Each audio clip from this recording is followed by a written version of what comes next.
हमीरपुर संसदीय क्षेत्र से कांग्रेस के प्रत्याशी सतपाल रायजादा हमारे साथ बातचीत के लिए मौजूद हैं।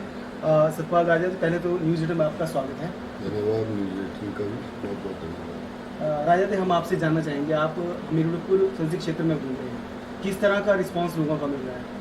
निश्चित तौर पर जो मैंने उम्मीद की थी उससे बहुत ज़्यादा है, और मैं देख रहा हूँ कि जो जनता है वो बहुत रुष्ट है भाजपा से इस वक्त। जिस तरीके से भाजपा ने ऑपरेशन लोटस करके हिमाचल की सरकार को स्थिर करने की कोशिश की, और बाद में इनका ऑपरेशन लोटस फेल भी हुआ, और जिस तरीके से खरीदोफरोख्त हुई, और खरीदोफरोख्त होने के बाद भाजपा इतनी मजबूर हो गई उनके आगे, उन बिके हुए नेताओं के आगे, कि उनको उनकी टिकटें भी देनी पड़े। और बड़े बड़े नेता जो भाजपा के थे, जो अच्छे नेता थे, इसमें कोई दो राय नहीं, आज भाजपा ने उनके हाथ में जो है वो झोला पकड़ा दिया और उन नेताओं को नेता बना दिया जो बिके हुए। तो इससे जो हिमाचल की जनता में बहुत बड़ा रोष है, और ये रोष जो है वोट के रूप में उभरेगा। सतपाल जी, आपके सामने 4 बार के सांसद अनुराग ठाकुर होगा, कितनी चुनौती मानते हैं? चुनौती तो कोई नया व्यक्ति भी आए तब भी चुनौती होती है। 4 बार के सांसद है तो निश्चित रूप से चुनौती तो है ही है। पर लेकिन मेरा ये मानना है कि जनता जब एक बार अपना मन बना लेती है तो देख लेती है कि जिस व्यक्ति को हम 4 दफ़ा सांसद के रूप में चुना और उसको संसद में भेजा, क्या उसने हमारे मुद्दे उठाए, क्या हिमाचल प्रदेश की बात की, क्या हमीरपुर संसदीय क्षेत्र के जो हितों की बात थी उसकी रक्षा की। ये सारे मुद्दे जो ऐसे मुद्दे हैं उसको लेकर हिमाचल की जनता में एक रोष है, और ख़ास करके इसमें जो अग्निवीर जैसी योजना जो केंद्र ने दी और उसका समर्थन जो अनुराग ठाकुर ने किया, और इसका विरोध भी जो देखने को मिल रहा है, और विरोध होना भी चाहिए, क्योंकि एक तरफ हम जो भी व्यक्ति होते हैं हम अपने परिवार के लिए जीते हैं, और मेरे पिताजी मेरे लिए जीते थे। उन्होंने मेरे भविष्य को देखते हुए जो भी संघर्ष किया मेरे लिए किया, आगे मैं अपने बच्चों के लिए जीता हूँ। ये हमारा एक हिंदुस्तानी जो तरीका है, जो तरीका जो एक परिवार के प्रति समर्पण भावना है, वो हर एक हिंदुस्तानी में है, तो वो हिमाचल प्रदेश में भी है। तो वो जो एक खास करके अनुराग ठाकुर को जो वो है वो ले डूबेगा। और वैसे भी ना उन्होंने कर्मचारियों की कभी बात की हिमाचल प्रदेश के, और मैंने तो बार बार जब उनसे क्वेश्चन किए, न्यूज़ एटीन के ही एक साथी थे आपके बिलासपुर की बात है, तो मैंने उनसे कहा था कि आप अनुराग ठाकुर जी से कभी कोई ऐसा सवाल नहीं करते हैं जो करने वाला हो, आप हमसे ही सवाल करते हैं।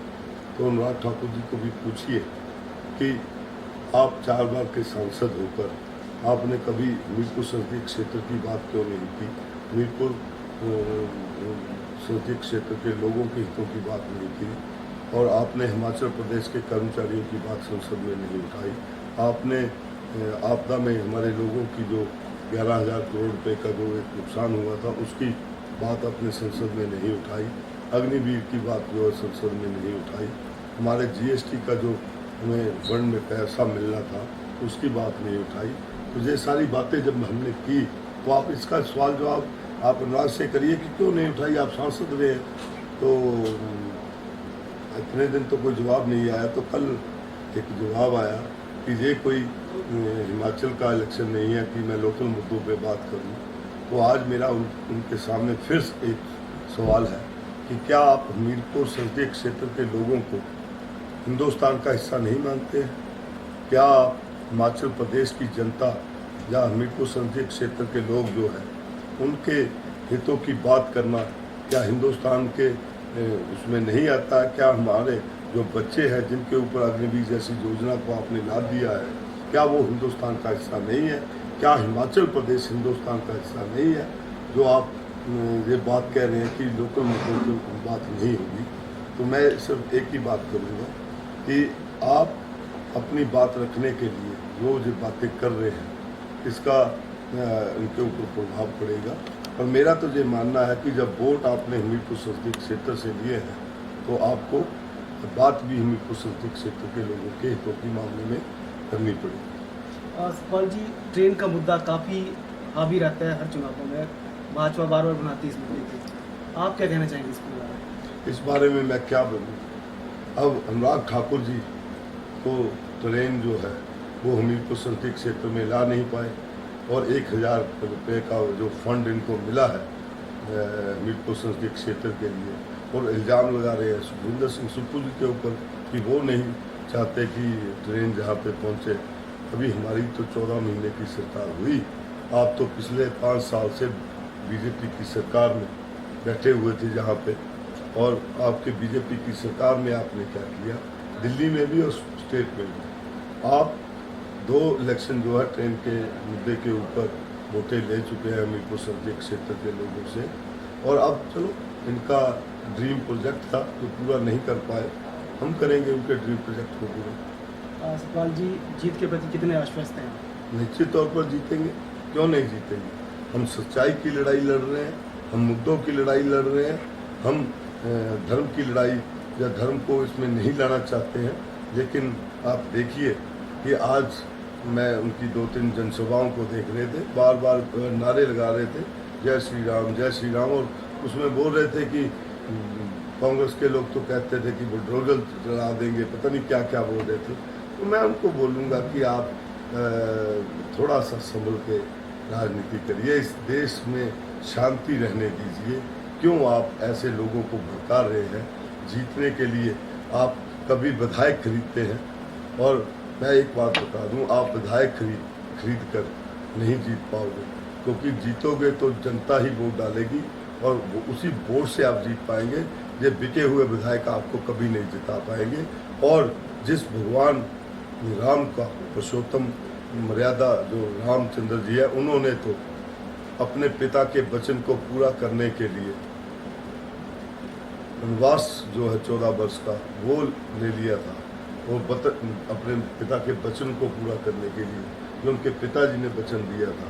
आप उनके नाम से जिस तरीके से राजनीति को साधना चाह रहे हैं, आपको और आपकी जो पार्टी है इसको शर्म आनी चाहिए कि आप किस तरीके की ये बातें आज कर रहे हैं। आप महंगाई की बात नहीं कर रहे हैं, आप जो जॉब्स आपने देनी थी हमारे बच्चों को उसकी बात नहीं कर रहे हैं। आप महंगाई के जो आपने बड़े बड़े वादे किए थे, आपने बुलेट ट्रेन की बात करी थी, आप उसकी बात नहीं कर रहे हैं। आप स्मार्ट सिटीज़ की बात नहीं कर रहे हैं जो आपने वादे किए थे, और आपने तो 15-15 लाख देने की बात की जो बाद में आपने जुमले बोले। हम बात करते हैं, हमने जो वायदे किए हैं हमने पूरे किए हैं, और 14 माह में, और आप हमसे 14 माह के अंदर ही हमसे ये हिसाब किताब मांग रहे हैं कि हमने किया क्या है। हम बताते हैं कि हमने OPS दिया है, हमने महिलाओं को 1500 दिया है, हमने दूध का रेट बढ़ाया है, हमने जो वादा नहीं भी किया था, हिमाचल प्रदेश के बच्चों को जो अनाथ थे आज वो अनाथ नहीं गिने जाएंगे। और मुझे गर्व होता अपने मुख्यमंत्री के ऊपर कि आज आप देखिए कि हिमाचल प्रदेश पहला ऐसा राज्य है जहां के बच्चे कभी अनाथ नहीं गिने जाएंगे।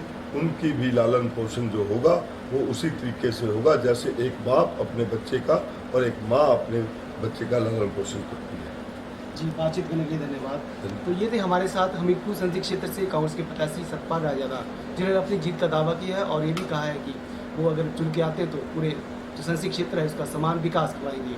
हमीरपुर से न्यूज़ 18 के लिए जसवीर कुमार।